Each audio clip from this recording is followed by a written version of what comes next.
ആന കൊടുത്താലും ആശ കൊടുക്കരുതെന്നൊരു ചൊല്ലില്ലേ? സിനിമക്കാർക്കും അത് വളരെയേറെ ബാധകമാണ് കേട്ടോ. ഡെലിവറി ചെയ്യാൻ പറ്റാത്ത പ്രോമിസുകൾ ചെയ്ത് നമ്മളെ കുടിച്ച വെള്ളത്തിൽ പറ്റിച്ച ചില മലയാള സിനിമ സ്കാമുകളുണ്ട്. പതിയെ പതിയെ നമ്മൾ അതൊക്കെ അങ്ങ് മറക്കുമെന്നാണ് ഇവർ വിചാരിച്ചിരിക്കുന്നത്. ഞാനൊന്നും ഓർക്കുന്നില്ല. അങ്ങനെ മറക്കാതിരിക്കാൻ ചില പറ്റിപ്പുകൾ ഇന്ന് നമുക്ക് ഓർത്തെടുക്കാം. മലയാളികളെ വേഷ പറ്റിച്ച, തേച്ചൊട്ടിച്ച വമ്പൻ സ്കാമുകൾ. തുടങ്ങാം. Welcome to Filmy talks.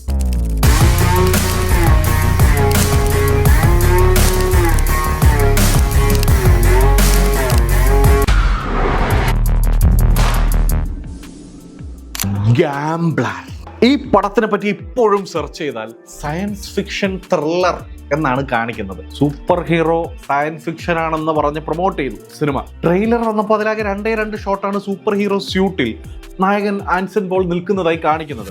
Plot അധികം റിവീൽ ചെയ്യാതിരിക്കാനായിരിക്കും എന്ന് കരുതിയിരുന്നവർക്ക് പടം നല്ല ഗംഭീര പണിയാണ് കൊടുത്തത്. ഇവിടെ പടം മൊത്തം കടവും കണക്കടിയും എന്തൊക്കെ സാമ്പത്തിക ബാധ്യതകൾ അത് തീർക്കാൻ പെടാപ്പാടുപെടുന്ന നായകനും ഒക്കെയാണ്. നായകന്റെ മോൻ സ്വപ്നം കാണുന്ന രണ്ട് സീനിലാണ് ഈ സൂപ്പർ ഹീറോ സീൻസ് ഉള്ളത്. എങ്ങനെ ഇരിക്കുന്നു?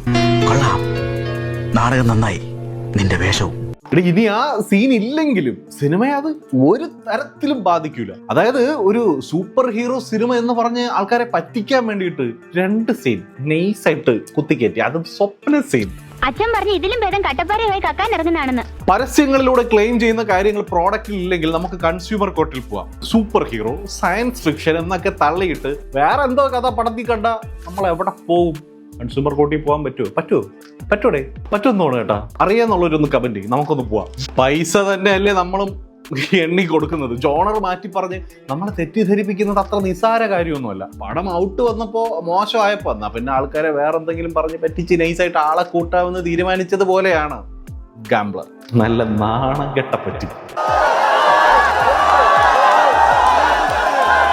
ശരിക്കും ഇങ്ങനെയുള്ള സ്കാമുകൾക്കെതിരെ കൺസ്യൂമർ കോർട്ടിൽ പരാതി കൊടുക്കുകയാണ് വേണ്ടത്, അല്ലേ? സ്കാം എന്ന് പറയുമ്പോ ഈ ക്ലിപ്പ് കാണിക്കാതെ നമുക്ക് മുമ്പോട്ട് പോകാൻ പറ്റില്ല. നിങ്ങൾക്ക് നെഞ്ചും വിരിച്ച് ഇറങ്ങി വരാം തിയേറ്ററിൽ നിന്ന് ഒടിയൻ കണ്ടിട്ട്. നിങ്ങളെ നിരാശപ്പെടുത്തില്ല, ദൈവം അനുഗ്രഹിക്കട്ടെ. ഇപ്പോഴും ഇതിനോടുള്ള കലി മാറിയിട്ടില്ല.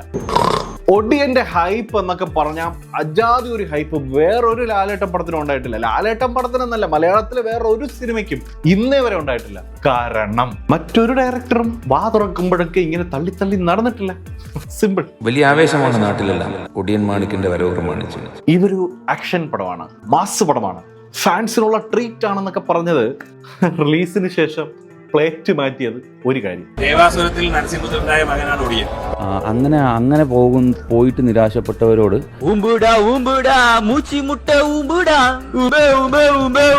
പക്ഷെ റിലീസിന്റെ തലേന്ന് ലൈവിൽ വന്ന് ഈ ലെവൽ തള്ളാൻ മനസ്സ് കാണിച്ച ആ ഒരു അർപ്പണ മനോഭാവം ഉണ്ടല്ലോ. ഒടിയന്റെ റിലീസ് ദിവസം ഹർത്താലായിട്ട് പോലും എല്ലാ ഷോയും ഹൗസ്ഫുൾ ആക്കാൻ നാട്ടുകാർ തിയേറ്ററിലേക്ക് വണ്ടി വള്ളം എടുത്ത് ഓടി. ഇതില് വെളുപ്പിനത്തെ ഷോക്ക് കയറിയ ഒരു ഹതഭാഗ്യനാണ് ഞാൻ. നെഞ്ചും വിരിച്ച് പുറത്തിറങ്ങാൻ എന്ന് പറഞ്ഞിട്ട് നാണം കെട്ട് പുറത്തിറങ്ങേണ്ട അവസ്ഥയായിരുന്നു. ഇപ്പോ ഈ വനിതാ തിയേറ്ററിലേക്ക് ആളുകൾ പോകുമല്ലോ ഫസ്റ്റ് ഡേ, അതുപോലെ പുള്ളി എങ്ങാനും വന്ന് നിന്നിരുന്നെങ്കിലുള്ള അവസ്ഥ. ഇങ്ങോട്ട് വന്നേ നീ, എന്നിട്ട് ഇങ്ങോട്ട് നിന്നേ നീ. അവരവരുടെ വർക്കുകളെ പറ്റി സംവിധായകർ വാതോരാതെ പുകഴ്ത്തുന്നത് ഇത് ആദ്യത്തെ സംഭവമൊന്നും അല്ല. ഇതൊരു ന്യൂ ഫേസ് ഡയറക്ടറിൽ ആൾക്കാർക്ക് സംശയം ഉണ്ടാവും എന്ന് കരുതിയിട്ട് ആ സംശയം നികത്താൻ തള്ളിത്തുടങ്ങി. പിന്നെ ശീലമായി അതിങ്ങനെ നിർത്താതെ തള്ളി കുളിപ്പിച്ച് അവസാനം കൊച്ചിനെ തെക്കോട്ടെടുപ്പിച്ചു. കേമോ എന്ന് പറഞ്ഞാ പോരാ, തോൽവിയുടെ പടുകുഴി. എന്നിട്ട് ഈ ഓഞ്ഞ പടത്തിന് കൊടുത്ത മേക്ക് ഓവർ കാരണം ലാലേട്ടന്റെ കണ്ണും മൂക്കും മുഖവും ഒക്കെ വല്ലതായത് ഇപ്പോഴാണ് ഒന്ന് പഴയ പോലെ ആയി വരുന്നത്. ഇപ്പോഴും പല തിയേറ്ററുകളിലും പോകുമ്പോൾ ഒടിയൻ ദുരന്തത്തിന്റെ സ്മാരകമായിട്ട് പഴയ ഒടിയൻ ഇങ്ങനെ ഓടുന്ന സ്റ്റാച്ചു ഇരിക്കുന്നത് കാണുമ്പോൾ സങ്കടം തോന്നും. ആർട്ടിക്കൽ ഡ്രീംസിലേക്ക് ഇരിപ്പുണ്ടെന്ന് തോന്നും. ഇനി മേലിൽ ലാലേട്ടൻ ഇങ്ങേർക്ക് ഡേറ്റ് കൊടുക്കരുത് പ്ലീസ്. മാർച്ച് 21, 2021 ഒരു സൽ ദിവസം 67ാമത് നാഷണൽ ഫിലിം അവാർഡ്സ് പ്രഖ്യാപിക്കുന്നു. മികച്ച നടനായി മനോജ് ബാജ്പേയിയും ധനുഷും തിരഞ്ഞെടുക്കപ്പെടും. കൊള്ളാം. മികച്ച സിനിമയും അസുരൻ തന്നെയാവുമെന്ന് പ്രതീക്ഷിച്ചു. എന്നാൽ എല്ലാവരെയും ഞെട്ടിച്ചുകൊണ്ട്, എന്നാൽ മലയാളികളായ നമ്മളെ ഏറെ സന്തോഷിപ്പിച്ചുകൊണ്ട് ആ അവാർഡ് പ്രഖ്യാപിക്കും. ആ വർഷം സെൻസർ ചെയ്യപ്പെട്ട, റിലീസായിട്ടില്ലാത്ത മരക്കാർ അറബിക്കടലിൻ്റെ സിംഹം മികച്ച സിനിമയായി തിരഞ്ഞെടുക്കപ്പെടും. അതായത് രാജ്യത്തെ മികച്ച സിനിമ. എല്ലാവരും ഹാപ്പി. പുറത്തു വന്ന സ്റ്റിൽസ് വെച്ചും ടീസർ വെച്ചിട്ടും ഒക്കെ പടത്തിനെ കളിയാക്കിയവർ വരെ ഒന്ന് ഞെട്ടി. രാജ്യത്തെ ആ വർഷത്തെ ഏറ്റവും മികച്ച സിനിമയായി തിരഞ്ഞെടുക്കപ്പെട്ടല്ലോ, ഇനി എന്ത് പേടിക്കാൻ? അതിന്റെ നെകളിപ്പ് ഫാൻസുകാരും തുടങ്ങി. അങ്ങനെ കോവിഡ് പ്രതിസന്ധിയിൽ തിയേറ്ററോ ഒ.ടി.ടിയോ തിയേറ്ററോ എന്നുള്ള പ്രശ്നങ്ങൾക്കും കൺഫ്യൂഷനും ശേഷം ആ വർഷം ഡിസംബർ 2 ആഘോഷപൂർവ്വം മരക്കാർ തിയേറ്ററിലെത്തുന്നു. മിഡ് നൈറ്റ് മുതൽ ഫാൻ ഷോസ്, എങ്ങും ടിക്കറ്റ് കിട്ടാനില്ല. അങ്ങനെ ഏരീസ് ഫ്ലെക്സ് ഓഡി 1-ൽ പറഞ്ഞുറപ്പിച്ച ടിക്കറ്റ് ഓഡി 4-ൽ കിട്ടിയതിന്റെ നിരാശയോടെ ഞാനും എൻ്റെ കുറച്ച് കൂട്ടുകാരും അവരുടെ കുടുംബവും എല്ലാം കൂടി വെളുപ്പിന് 4 മണിക്കത്തെ ഷോക്ക് കയറുന്നു. രാത്രി 12 മണിക്ക് ഇവിടെ നിന്ന് ചെന്ന് സിറ്റിയിൽ കാത്തു കിടന്നു, വഴിയരികിൽ വണ്ടിയിട്ട് ഉറങ്ങിയും ഉറങ്ങാതെയും കാത്തിരുന്ന് 4 മണിയായപ്പോൾ ഉറക്കമില്ലാതെ ഏരീസിന്റെ സ്ക്രീനിനകത്ത് സീറ്റിൽ പോയി ഇരിക്കുകയാണ്. പടം കണ്ടു കഴിഞ്ഞപ്പോൾ ഒരൊറ്റ ചോദ്യം മാത്രം, കണ്ട പടം മാറിപ്പോയോ? എന്താ ഇങ്ങനെ? നാഷണൽ അവാർഡ് അനൗൺസ് ചെയ്തത് തെറ്റിപ്പോയോ? ഈ കാട്ടപരാധത്തിലാണോ അവാർഡ് കൊടുത്ത് മനുഷ്യരെ പറ്റിച്ചത്? പിന്നീട് അങ്ങോട്ട് നാഷണൽ അവാർഡ് കിട്ടിയ പടത്തിന്റെ സ്വന്തം നാട്ടുകാർ തന്നെ ഊക്കി പൊളിക്കുന്ന കാഴ്ച. വെട്ടിയിട്ട വാഴത്തണ്ട് പോലെ ഒരു ബാഹുബലി പോലെയൊക്കെയാണോ?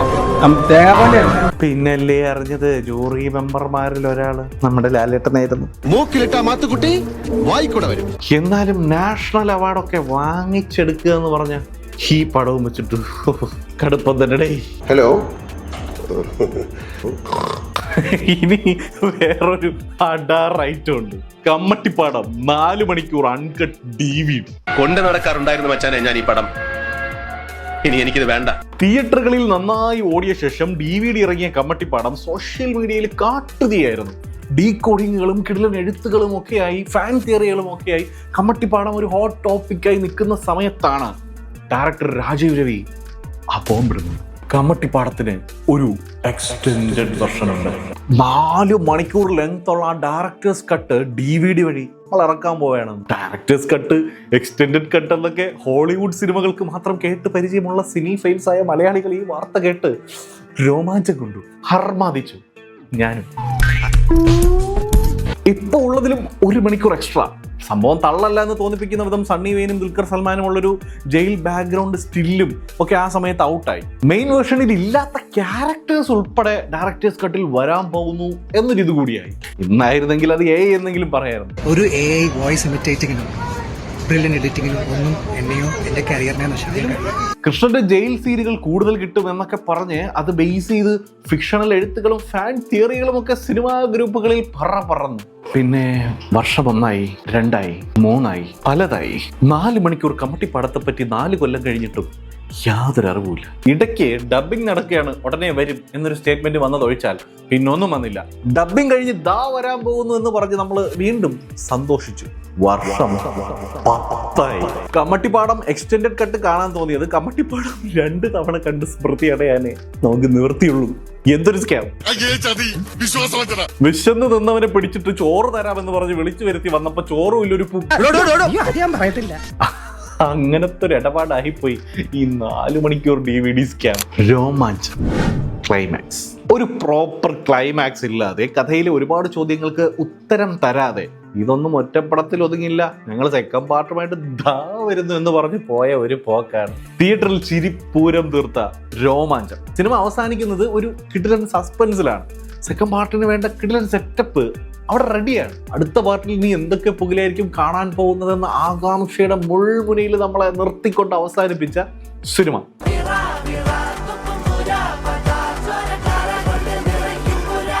സെക്കൻഡ് പാർട്ട് ഉടൻ വരുമെന്ന പ്രതീക്ഷയിൽ ക്ലൈമാക്സ് ഇല്ലാത്തതും ഉത്തരമില്ലാത്ത ചോദ്യങ്ങളും ഒക്കെ ക്ഷമിച്ച് നമ്മൾ മിണ്ടാതിരുന്നു. പക്ഷേ മാസങ്ങൾ കഴിഞ്ഞപ്പോൾ ആവേശമെല്ലാം തണുത്തു. ഇതിനിടയിൽ ഇതേ ടീം ആവേശം എന്ന സിനിമയുമായി വന്നു. രംഗണ്ണൻ തകർത്തു വാരിയപ്പോൾ എല്ലാവരും ചോദിച്ചു, അല്ല അപ്പൊ നമ്മുടെ രോമാഞ്ചം കഥ പാതി വഴിയിലിട്ടിട്ട് അടുത്ത പടം ചെയ്യാൻ പോയത് നമ്മളെ ശരിക്കും വെള്ളം കുടിപ്പിച്ച പരിപാടിയായിപ്പോയി. ആവേശം പോലൊരു ഹിറ്റും സൂര്യ പോലൊരു സ്റ്റാറിനെ വെച്ചുള്ള അടുത്ത പടവും അതിനടുത്ത് ആവേശത്തിന് സ്വീക്കിലുണ്ടെന്ന് പറയപ്പെടുന്നു.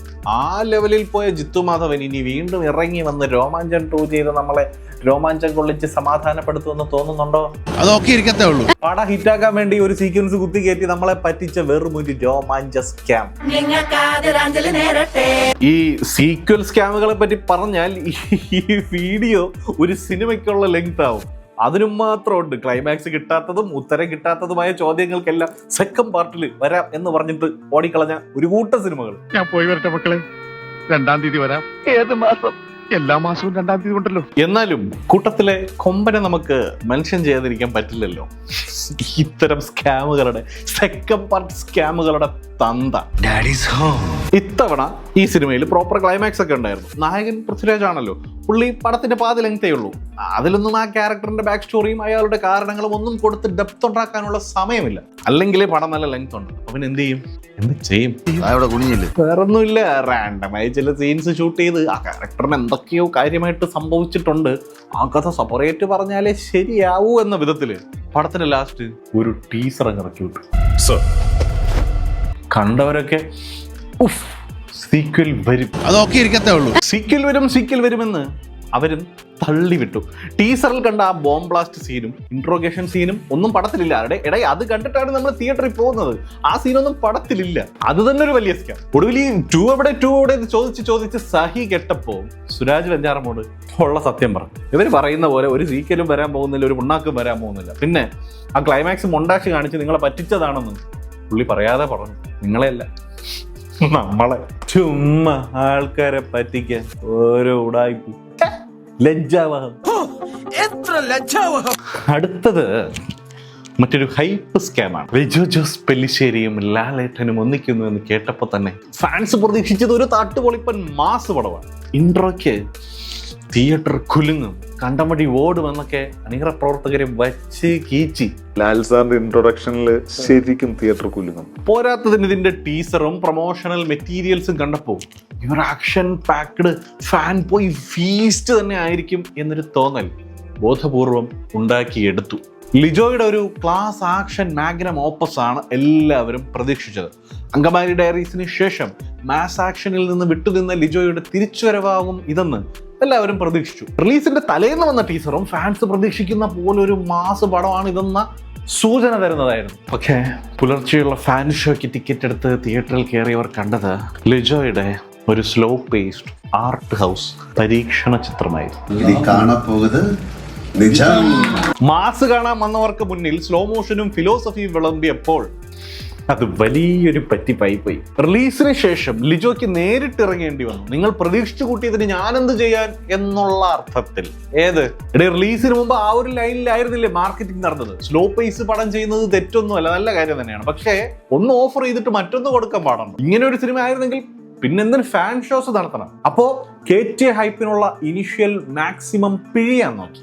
അവിടെ പ്രേക്ഷകന്റെ മോളിൽ ഫുൾ കുറ്റവും ഇടാൻ പറ്റില്ലല്ലോ. ലാലേട്ടനെ വെച്ച് ആളെ കൂട്ടാൻ മാസം തള്ളിയിട്ട് പടം വേറെ ഒന്നാക്കി മാറ്റിയ വമ്പൻ സ്കാം തന്നെയായിരുന്നു മലൈക്കോട്ടൈ വാലിബൻ.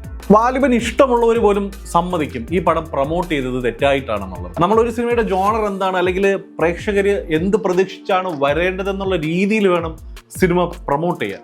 ഇതിലങ്ങനെ പറ്റിപ്പോയി. പറ്റിയതർക്കാം നമുക്ക്. ഇനി ഒരു മൾട്ടി സ്റ്റാർ സ്കാം ആയാലോ. 18-ാം പടി ആണ് മമ്മൂട്ടി, പൃഥ്വിരാജ്, ഉണ്ണി മുകുന്ദൻ, ആര്യ, പിന്നെ കുറെ പുതുമുഖങ്ങളും. ഇത്രയും വലിയ കാസ്റ്റ്. പക്ഷെ ശരിക്കും സംഭവിച്ചത് നേരെ തിരിച്ചാണ്. 2 ലോഡ് പുതുമുഖങ്ങളും അവരുടെ കൂടെ മമ്മൂട്ടി, പൃഥ്വിരാജ്, ആര്യ, ഉണ്ണി മുകുന്ദൻ. അങ്ങനെ അതിൽ പ്രശ്നമൊന്നുമില്ല. നല്ല കഥയിൽ മൾട്ടിപ്പിൾ ക്യാമിയോ വരുന്നതൊക്കെ രസമാണ്. പക്ഷെ ഇവിടെ കഥ കേട്ടിട്ടാണോ സംവിധായകനുമായുള്ളൊരു അടുപ്പവും ബന്ധവും വെച്ചിട്ടാണോ ഇവരൊക്കെ ഡേറ്റ് കൊടുത്തതെന്ന് സംശയമുണ്ട്. മീഡിയോക്രിറ്റിയുടെ ഒരു പ്രോ വേർഷൻ ആയിരുന്നു പടം. സാധാരണ ക്യാമിയോസ് ഒക്കെ ഇടയ്ക്കിടയ്ക്ക് വരുമ്പോൾ എക്സൈറ്റ്മെന്റും അതിൻ്റെ ഒരു ഓളവും ഒക്കെ ഉണ്ടാവാറുണ്ട്. പക്ഷെ ഇവിടെ അതെല്ലാം ഒരു ചത്ത അവസ്ഥയായിരുന്നു. കാരണം പറഞ്ഞു പഴകിയ പ്രഡിക്റ്റബിൾ ആയ ഒരു കഥ കുറെ കൂടി ബഡ്ജറ്റിൽ കുറച്ചുകൂടി സാഹിത്യം കയറ്റി വീണ്ടും പറഞ്ഞു എന്നല്ലാതെ സിനിമ ഇതൊന്നും ഡിമാൻഡ് ചെയ്യുന്നില്ല. ഈ ഒരു കാസ്റ്റിംഗ് ഒന്നും ഡിമാൻഡ് ചെയ്യുന്നില്ല. പോസ്റ്ററിലും ട്രെയിലറിലും ഒക്കെ കണ്ട സ്റ്റാർസിന്റെ ഈ കൊളാബറേഷൻ സിനിമയിൽ കണ്ടപ്പോൾ ഇവരൊക്കെ ചുമ്മാ വന്നു പോകുന്നു എന്നതിനപ്പുറം ഒരു ഇമ്പാക്റ്റ് ഉണ്ടാക്കിയില്ല. മമ്മൂക്കയുടെ കിടില ലുക്കായിരുന്നു. ആ ലുക്ക് വെച്ച് ചെയ്ത ആ ക്യാരക്ടർ പുള്ളിയൊന്നും അർഹിക്കുന്നതേ ഇല്ല. ഒന്നും പോരാഞ്ഞിട്ട് മുടിഞ്ഞ ലെങ്ത് ആണ് ഈ സിനിമ. ഇത്രയേറെ ക്യാരക്ടറുകളുള്ള വേറൊരു പടവും ഈ അടുത്ത കാലത്ത് വന്നിട്ടുണ്ടെന്ന് തോന്നുന്നില്ല. അതിന്റെ ഇടയിൽ പുട്ടിന് പീര പോലെ ക്യാമിയോ അങ്ങനെയും ഇല്ലടേ ക്യാമിയോ. എന്തിനോ വേണ്ടി വന്നു പോയ കുറെ ക്യാമിയോസ്. പക്ഷെ പോസ്റ്ററിലെല്ലാം അവരുടെ തല വെച്ചായിരുന്നു പടം പ്രൊമോട്ട് ചെയ്തത്. പക്ഷെ പടം എനിക്ക് വർക്കായ പടമാണ്. തീരെ മോശം പടമായിട്ട് തോന്നിയില്ല. പക്ഷെ ഈ ക്യാമിയോസ് ഒക്കെ വെച്ചിട്ട് മമ്മൂട്ടിയുടെ പടമൊക്കെ കാണിച്ച് പൃഥ്വിരാജിന്റെ തലയൊക്കെ കാണിച്ച് ആളുകളെ പറ്റിച്ച ഒരു പരിപാടിയായിപ്പോയി 18-ാം പടി. ഇതുവരെ പറഞ്ഞ സ്കാമുകളിൽ അറ്റ്ലീസ്റ്റ് പടമെങ്കിലും വന്നിട്ടുണ്ട്. ഇനി പറയാൻ പോകുന്നതിൽ പടം പോലും വന്നിട്ടില്ല. വേൾഡിൽ ഇതുപോലത്തെ ഒറ്റ പീസേ ഉള്ളൂ. ഇതുകൂടെ തീർന്ന വംശനാശം. നിങ്ങളുടെ ഊഹം ശരിയാണ്. കമ്മിങ് സൂൺ, ബ്ലഡി സൂൺ എന്ന് പറഞ്ഞ് അമൽ നീരദ് 2017 അനൗൺസ് ചെയ്ത ബിലാൽ ഒരു മിനിമം വോളിയത്തിൽ വിടുമനുഷ്യ, നാട്ടുകാര് കേക്കും. വർഷം 10 എത്തിയിട്ടില്ല. മലയാള സിനിമ കണ്ട ഏറ്റവും വലിയ സ്കാം ബിലാൽ. ലാലേട്ടൻ ഒരു സിഗാർ വലിക്കുന്ന ഫോട്ടോ ഇട്ട് ലൂസിഫർ അനൗൺസ് ചെയ്ത അതേ ആവേശമുണ്ടാക്കിയ മറ്റൊരു അനൗൺസ്മെന്റ് ആയിരുന്നു ബിലാൽ അനൗൺസ്മെന്റ്. ആദ്യ വരവിൽ അർഹിച്ച വിജയം കിട്ടാതെ പോയ ബിലാലിന് ഇത്തവണ പലിശ സഹിതം കൊടുക്കും എന്നൊരു ലൈനിലായിരുന്നു അതിന്റെ ഇമ്പാക്ട്. സോഷ്യൽ മീഡിയ നിന്ന് കത്തി. അങ്ങനെ കാത്തിരിപ്പ് തുടങ്ങി.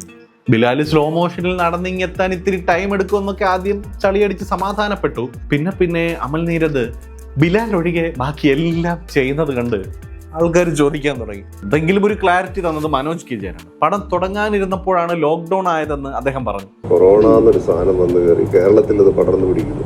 ഇനി പടം നിന്നു. കഴിഞ്ഞിപ്പോ 6 വർഷമായി അമൽ നീരദ് മമ്മൂക്കയെ ബിഗ് ബിയുടെ അതേ എണ്ണം വരുന്ന കാസ്റ്റിനെയും വെച്ച് ഭീഷ്മപർവം ചെയ്തു.